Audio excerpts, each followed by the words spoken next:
na Pilipino. Si Bernard Tube.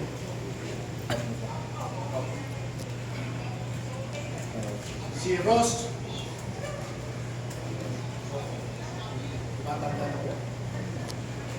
si Rosbert Waupan, si Benny Bulontate, si Johnny Budwan, si Rodante Orbilio,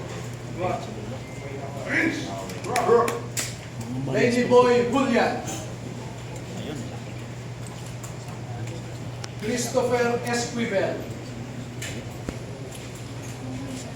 George Villalon Jr., Romeo Romel Bobares, Gil Navidad Jr., Anselmo Taberdo,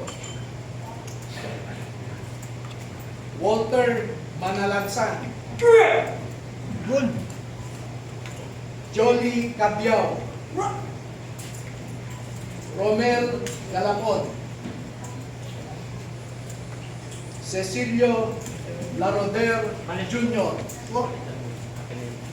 Bernard Gugban, Crisani Dado, at Fidel Corpus. Meron po silang kasamahan na 12 pa na hindi makakadalo ngayon dahil sa mga personal na rason.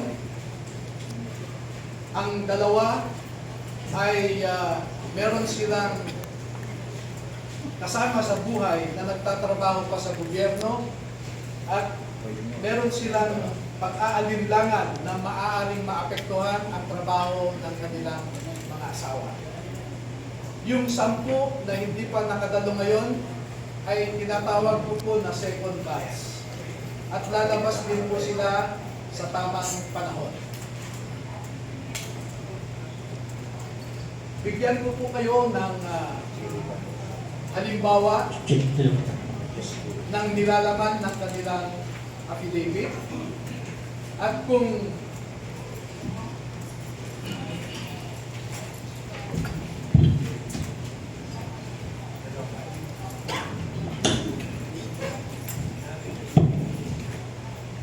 ang proseso po kung paano ninakaw ang pera sa kaban ng bayan ay pwede natin ilarawan sa prosesong ito.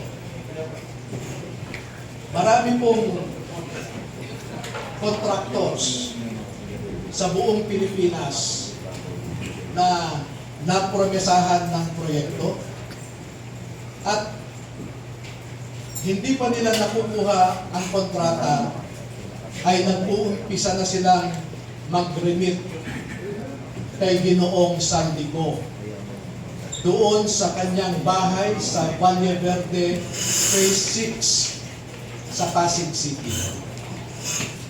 At daan-daan na maleta ng pera ang dumarating doon.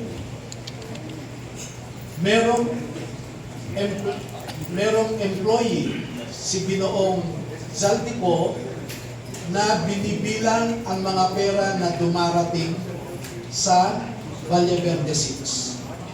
Pagkatapos nito ay binabalik nila sa maleta ulit at dinadala sa penthouse ng Horizon Homes sa BGC. At mula sa Horizon Homes, doon na manggagaling ang ibinibigay sa iba't ibang mga politiko at mga personalidad sa ating lipunan.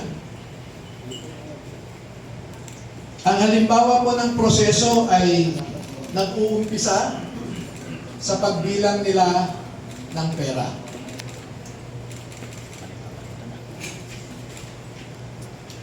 Ang susunod po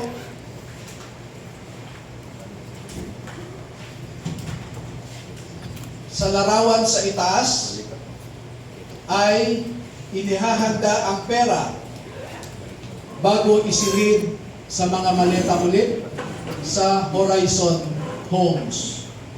At yung larawan sa ibaba ay isang halimbawa ng pag-deliver ng pera sa bahay ng isang mambabatas.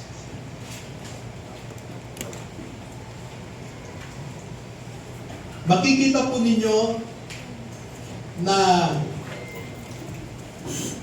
may nangyari kay Master Sergeant Gutesa.